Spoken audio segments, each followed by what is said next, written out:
This talk is sponsored by the Center for Natural Living. Well, it's good to be here tonight because I'm going to talk to you about one of my most favorite topics, and that is the path to universal abundance. You know, we all think it's possible, and the politicians always promise us that every election, and they never deliver. And the reason they don't deliver is because the creation of wealth and the path to universal abundance belongs in the realm of entrepreneurship. And that's what I'd like to talk to you about tonight. Now, to do that, I first have to talk a little bit about what wealth is. You know, back in what we call the olden days, people died at a very early age, mostly because they didn't have the advantage of fresh foods trucked in refrigerated trucks. They did not have antibiotics. They did not have the type of sanitation that we have today. So today, we live a lot longer. This is our present wealth. And it was made possible, this increase in lifespan, by these creative uses of old resources to create antibiotics, refrigerant trucks, and other sources of health, such as supplements. I forgot to mention that. And in the past, of course, people had a very limited view of the world. Today, the whole world is our oyster.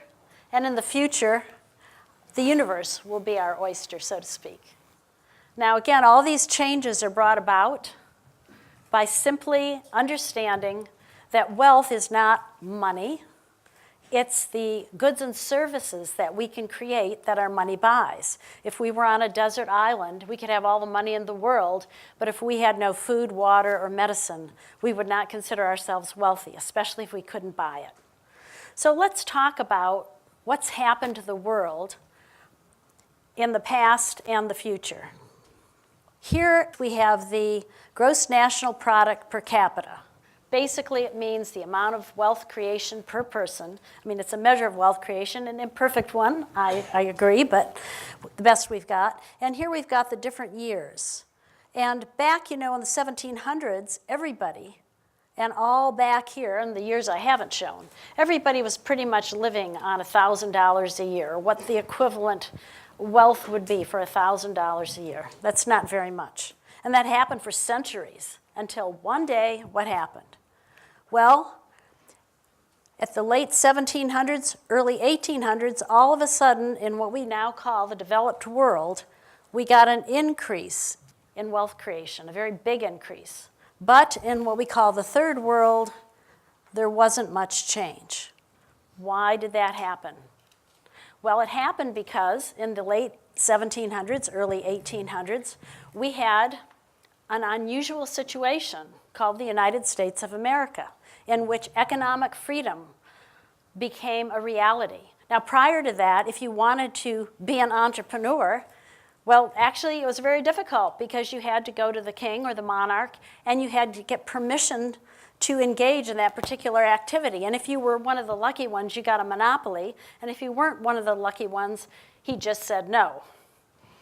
And the guilds, if you wanted to be in a particular profession, if you did not have the money and clout to get into a guild, well, you couldn't be a carpenter.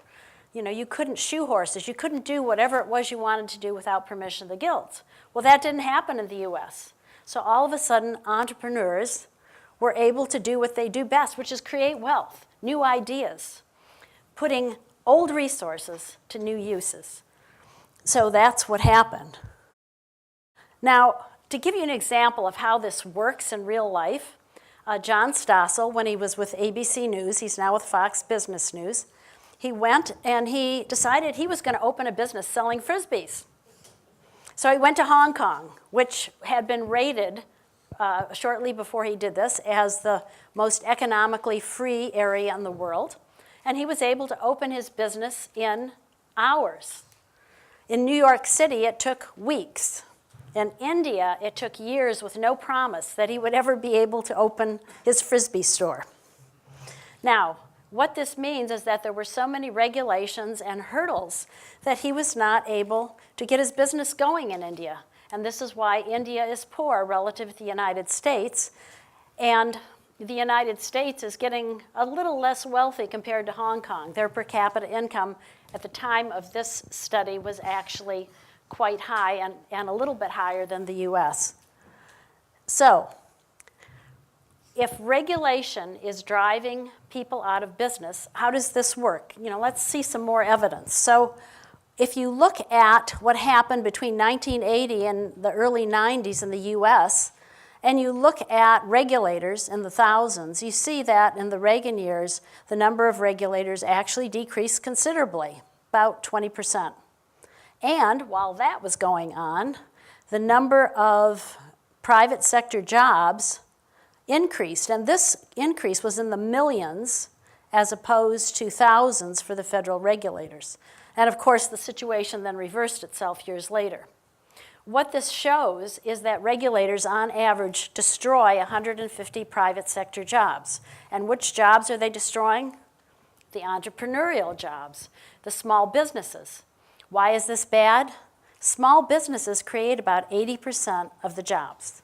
So if we destroy small businesses and entrepreneurs, we are really destroying the wealth-creating engine of our country, which of course is jobs. That's how we create wealth. We have some type of job, even if it's working for another company or working for ourselves. And working for ourselves and having a small firm is the way that most wealth is created in this and other countries. Now, a lot of people are concerned about this because they said initially, when they saw the developing countries finally developing, oh, this is going to be bad because we will have the rich getting richer and the poor getting poorer. But actually, just the opposite happened. If you look here, this is the amount of GDP per capita again. So it's graphed against the Economic Freedom Index, in which includes a big component of how kind the government is to entrepreneurs. So in other words, if you have high freedom, you don't have much regulation. And as you can see, as wealth creation increases, and it does as freedom increases, the number of people living in poverty goes down in direct proportion. So the poor don't get poorer, and the rich don't get richer when we have wealth creation. In fact, just the opposite occurs. Why is that? Well, if you think about it for a moment, who has the most chance of jumping over those regulatory hoops? Is it the poor, the disadvantaged? No, of course not. The people who have the best chance of jumping through the regulatory hoops are people who already have.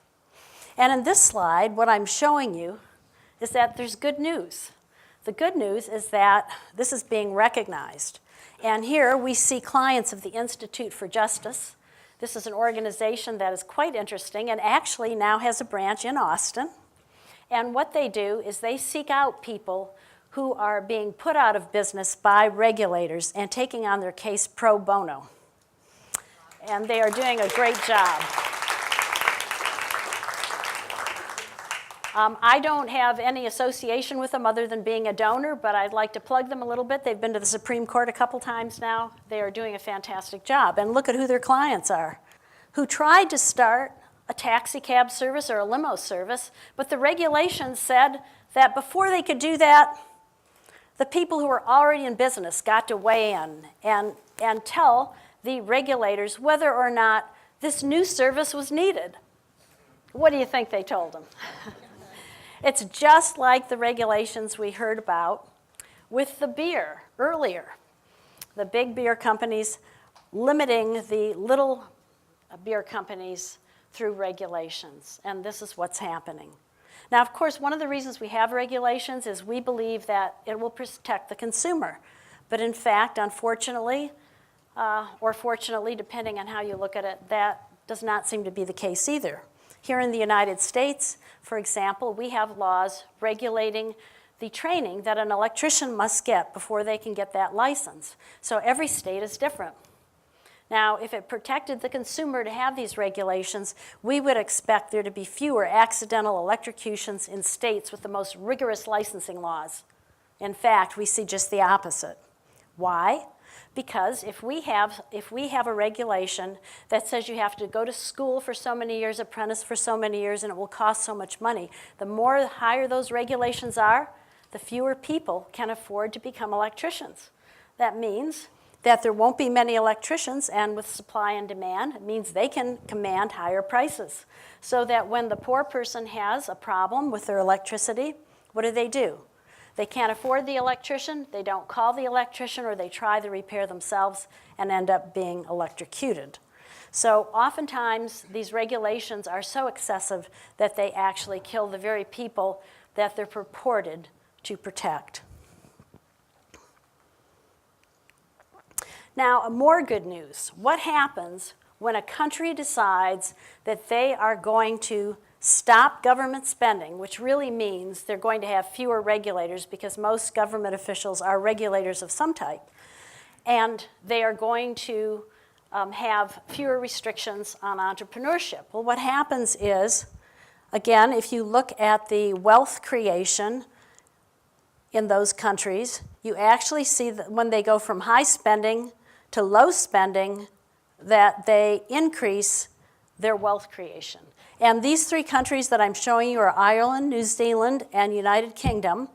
And Ireland was from 1987 to 96, New Zealand 1993 to 96, and the United Kingdom 83 to 89. So these are real life examples of actually how easy and how quickly wealth creation can almost double, as you see here, with very little centralized regulation. In fact, it is deregulation that helps. And the reason it does is because it allows entrepreneurs to do what they do best, create wealth. They are the ones with the new ideas. They are the ones that take old resources and use them in new ways to create new wealth. And if you're a poor person, wouldn't you rather live in a wealthy country than a poor one? Wouldn't you rather be in the United States than in India? It's pretty clear that when the country is wealthy, that everyone is better off. So the message I want to leave with you tonight is that poverty can be eliminated. It is universal abundance is well within our grasp. We know the mechanics of how it works. This isn't a guess anymore. It's very clear. And entrepreneurship is the means by which this happens. So obviously, if we want to have universal abundance, and I think that that is something that humankind has longed for eons, that if we want to have that, we have to let the entrepreneurs do what they do best, create wealth, and get rid of the regulations that are stopping them from doing that. And then, almost automatically, in the emergent order that we saw in the last talk, wealth grows and everyone benefits. Now, because my time is limited tonight, I can't share with you much more in the way of detail than I already have. So if you want to know more, I invite you to go to my website, where there's a lot of free material, including a free download of my book, Healing Our World, the 1992 version. And if you have questions or concerns or want to know more about this, I encourage you to email me. So I want to thank you for your attention tonight, and I want to again leave you with a message that the universal abundance that we have always wanted for the entire world is ours if we just let the entrepreneurs create it. Thank you.